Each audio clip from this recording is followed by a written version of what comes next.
नमस्कार, मैं हूं नेहा बाथम और आप देख रहे हैं कहानी 2.0 का। पश्चिम बंगाल देश का इकलौता ऐसा राज्य है जहां की मुख्यमंत्री महिला है, लेकिन महिला सीएम ममता बनर्जी इन दिनों कोलकाता के एक प्रतिष्ठित हॉस्पिटल में एक ट्रेनी नर्स के साथ हुए बलात्कार और हत्या के मामले में बैकफुट पर है। सवाल यही है कि इस विवाद से उनकी सियासी कहानी में क्या कोई नया मोड़ आने वाला है। আমি বুঝতে পারিনি হয়তো আমার মেয়েটা ঘুমের মধ্যে কত মা বলে চিৎকার করেছে। अस्पताल और पुलिस मिले हुए हैं, इसीलिए ने ऐसे घटना घट सकती है। मुझे नहीं लगता सीबीआई इस केस में ज्यादा कुछ कर पाएगी। कानून व्यवस्था नाम की कोई चीज नहीं।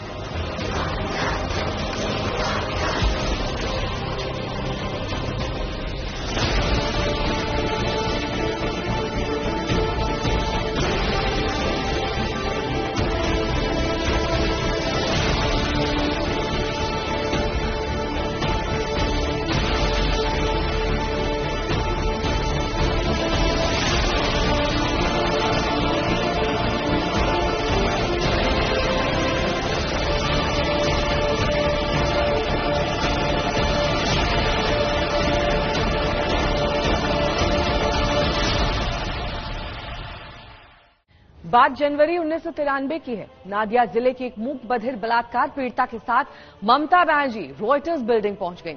वो सीएम ज्योति बासु के चेंबर के बाहर धरने पर बैठ गईं। काफी समझाने के बावजूद ममता वहां से नहीं हटी, तो महिला पुलिसकर्मियों ने ममता को घसीटते हुए सीढ़ियों से उतारा और पुलिस हेडक्वार्टर्स ले गए। ममता ने उस दिन मौके पर ही कसम खाई थी कि अब वो मुख्यमंत्री बनकर ही इस इमारत में दोबारा कदम रखेंगी। संयोग देखिए, आज जब पश्चिम बंगाल में आम ओ खास ममता के खिलाफ प्रदर्शन कर रहे हैं, तो उनकी जड़ में जघन्य बलात्कार और हत्या का मामला है और ममता पर भी आरोप उसी तरह के हैं जैसे ज्योति बसु सरकार पर थे। शरीर में कोई कपड़ा नहीं था। एक पाँव बेड के इस तरफ, एक पाँव बेड के इस तरफ मिला गया। चश्मे को कूटा गया, जिसकी वजह से आंखों से खून निकल गया। को डिस्ट्रॉय कर दिया गया है। डॉक्टर ऑन ड्यूटी के साथ रहे, इस समाज के लिए भी बहुत गंभीर प्रश्न है। रेपिस्ट को टेररिस्ट करके ही ट्रीट किया जाता है। बंगाल एक ऐसा प्रदेश बन गया है जहां कानून व्यवस्था नाम की कोई चीज नहीं है।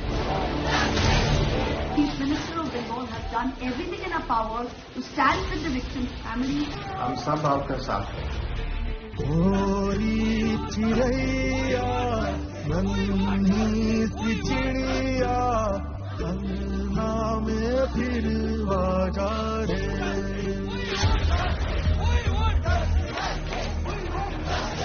कोलकाता के आरजीकर मेडिकल कॉलेज में ट्रेनी डॉक्टर से दुष्कर्म और हत्या के बाद लोगों का आक्रोश शांत होने का नाम नहीं ले रहा और बंगाल के भद्र लोगों की नाराजगी पहली बार ममता की कहानी में वो मोड़ लेकर आई है जहां वो खुद को एक चक्रव्यूह में घिरा पा रही है। कितना पुलिस इधर आ गया, मारने के लिए आ गया, लेकिन प्रोटेक्शन देने के लिए नहीं आ पाया। लाठीचार्ज किया गया है हम लोग का, साबुटर को भी लेडीज के ऊपर किया गया है। लेडीज के ऊपर विदाउट एनी रीजन चार्ज किया गया है। हम लोग पीसफुल जस्टिस कर रहे थे, फिर भी हम लोग को बोला गया हम लोग वायलेंस कर रहे थे। कहाँ हम लोग वायलेंस कर रहे हैं? आप लोग भी तो इधर हो, आप लोग बताओ जस्टिस का। We want justice.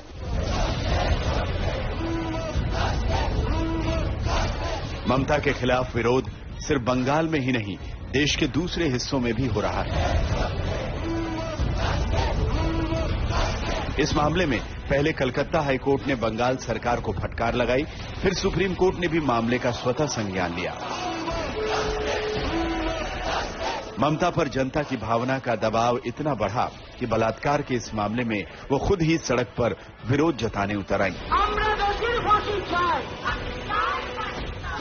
ये और बात है कि मामले में सबसे ज्यादा विरोध राज्य के गृह मंत्रालय और स्वास्थ्य मंत्रालय का हो रहा है और ये दोनों ही विभाग ममता के अंडर आते हैं।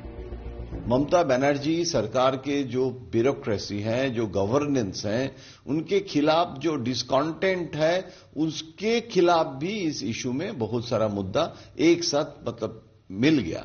अभी इस स्थिति में ममता बनर्जी ये क्राइसिस को संभालने का कोशिश कर रहे हैं और जब सुप्रीम कोर्ट खुद केस ले लिए हैं, ममता बनर्जी भी बहुत प्रोएक्टिव हो गए हैं, एक्शन ले जा रहे हैं, लेकिन अभी भी मन में जो लोगों को जो दुखद जो भावना है उससे बाहर आना वो बहुत बड़ी मुश्किल दिखाई दे रहा है।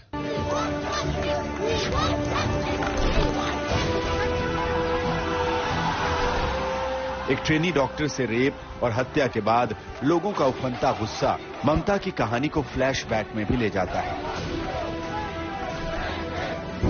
जी हां, ये तस्वीरें 1993 की हैं। ये वो दौर था जब पश्चिम बंगाल में लेफ्ट की सरकार थी। ममता बनर्जी युवा कांग्रेस की अध्यक्ष थी। जनवरी महीने में नादिया जिले में एक मूक बधिर लड़की के साथ रेप हुआ था। इस कांड के खिलाफ विरोध करते हुए ममता रॉयटर्स बिल्डिंग पहुंच गई थी। उन्होंने ज्योति बसु से मुलाकात का वक्त मांगा और उनके चैम्बर के सामने धरने पर बैठ गई। ज्योति बसु के आने का समय हो गया था, लेकिन ममता वहां से हटने को तैयार नहीं थी। पुलिस ने ममता को वहां से जबरन हटाया था। उन्हें घसीटते हुए पुलिस मुख्यालय ले जाया गया, यहां तक कि ममता के कपड़े तक फट गए थे। इस घटना के बाद ममता ने कसम खाई कि अब सीएम बनने के बाद ही राइटर्स बिल्डिंग में कदम रखेंगे। ममता का सपना साकार हुआ, लेकिन संयोग देखिए कि अब जबकि कुछ लोग ममता को सत्ता से उतारने की बात कर रहे हैं, तो भी बैकग्राउंड में रेप की घटना ही है। सबसे बड़ा बात वो सोचती क्या है, कौन उसको बिठाए? हम लोग बिठाए, उसको कोई पुलिस नहीं बिठाए, उसको कोई नेता मंत्री नहीं बिठाए। हम लोग बिठा सकते हैं, अगर उतार भी सकते हैं, उतार के दिखाएंगे। 1993 की घटना के बाद ही ममता की छवि महिला अधिकारों की पैरोकार वाली नेता की बन गई थी।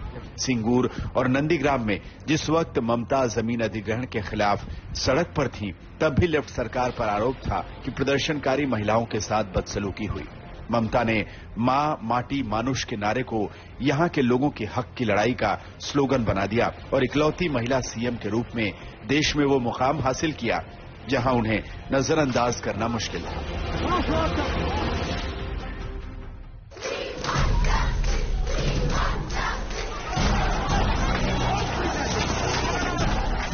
लेकिन रेप और हत्या के ताजा मामले में एक तरफ ममता का रवैया सवालों के घेरे में है, तो दूसरी तरफ यह सवाल खड़ा हो गया है कि क्या ममता प्रशासनिक काबिलियत के मामले में चूक रही है। दरअसल ट्रेनी डॉक्टर मामले में ममता बीजेपी और कांग्रेस के सीधे निशाने पर हैं।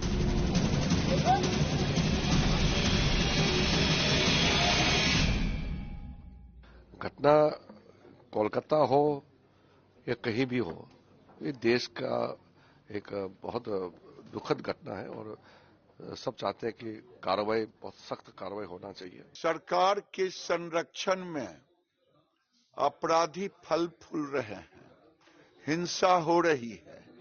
निर्भया कांड से बड़ा कांड हो गया, पूरे देश के डॉक्टरों ने हड़ताल कर दी। ये घटना बहुत बड़ी दर्दनाक है, बहुत बड़ी गंभीर है और बहुत बड़ी धिक्कार करने वाली है वेस्ट बंगाल में, जहां ममता जी की सरकार है। लेकिन बड़ी बात ये कि वो अपनों के भी निशाने पर है। ममता के भतीजे और पार्टी के नंबर 2 की हैसियत रखने वाले अभिषेक बनर्जी ने भी सरकार के रवैये पर सवाल उठाए हैं और मामले में दोषियों के एनकाउंटर की बात की है। ताके भय देखानो शासानोर एकटा प्रवणता अनेक जायगाय तैरी हय। यहां तक कि टीएमसी नेता शांतनु सेन ने अपनी तल्ख टिप्पणियों से पार्टी और सरकार को मुश्किल में डाल दिया। शांतनु सेन इसी मेडिकल कॉलेज के छात्र भी रहे थे। बगावती तेवर दिखाने के बाद उन्हें पार्टी प्रवक्ता पद से हटा दिया गया। দেখুন, আমি সংবাদ মাধ্যম থেকে জানতে পারলাম যে আমাকে তৃণমূল কংগ্রেসের সর্বভারতীয় মুখপাত্র পদ থেকে আপাতত অব্যাহতি দেওয়া হয়েছে। তবে আমি দুটো জিনিস বিশ্বাস করি। প্রথম, তৃণমূল কংগ্রেসের মুখপাত্র থাকাকালীন আমি যখন যেখানে যেভাবে দলকে রিপ্রেজেন্ট করেছি, আমি কখনো কোথাও দলবিরোধী কোনো কথা বলিনি। আমার নেত্রীর বিরুদ্ধে কোনো কথা বলা তো দূরের কথা, বরঞ্চ অনেক প্রতিকূল পরিবেশে অনেকের অপছন্দের ভাগিদার হয়েও আমি একনিষ্ঠভাবে দলকে ডিফেন্ড করে গেছি। আর দ্বিতীয়, গতকাল আমি যে কথা বলেছি আজও আমি একই কথা বলবো। राहुल गांधी समेत इंडिया अलायंस के सहयोगी भी ममता से सवाल पूछने को मजबूर हैं। ये व्यक्ति ने ये सारे मामले को इधर उधर टालने की हर संभव प्रयास किए थे। इसके लिए इनकी प्रमोशन भी हुई है, तो दलाली तो करेंगे। बंगाल के पुलिस बल सीबीआई को मदद नहीं करेगी, ये मेरा आशंका है, और वो भी बंगाल के मुख्यमंत्री के इशारे पे। बिल्कुल दुर्भाग्यपूर्ण घटना है और मुझे लगता है ऐसी घटना हमारे देश में कहीं भी नहीं होनी चाहिए। जो भी आरोपी हो उनको तो टेररिस्ट करके ही ट्रीट करना चाहिए। डॉक्टर ऑन ड्यूटी के साथ रेप, ये समाज के लिए भी बहुत गंभीर प्रश्न है, और मैं समझता हूं कोई भी सरकार हो उसके लिए ये टॉलरेट न करने वाली चीज होनी चाहिए। यूं लोकसभा चुनाव से पहले भी संदेश खाली का मुद्दा उठा था, जहां महिलाओं के सम्मान के सवाल को लेकर ही ममता कटघरे में थी। लेकिन चुनाव में शानदार प्रदर्शन कर ममता ने बता दिया कि वो मुद्दा चुनावी था। लेकिन इस बार जिस तरह बंगाल का भद्र लोक सड़क पर है और जिस तरह महिलाएं ही ममता की संवेदनशीलता और ममता की प्रशासनिक काबिलियत को लेकर सवाल खड़े कर रही हैं, उससे यह सवाल जरूर उठता है कि क्या ममता की कहानी में आरजी कर रेप कांड वो मोड़ है जहां से ममता के वैभव की फिसलन शुरू होती है। आज तक ब्यूरो।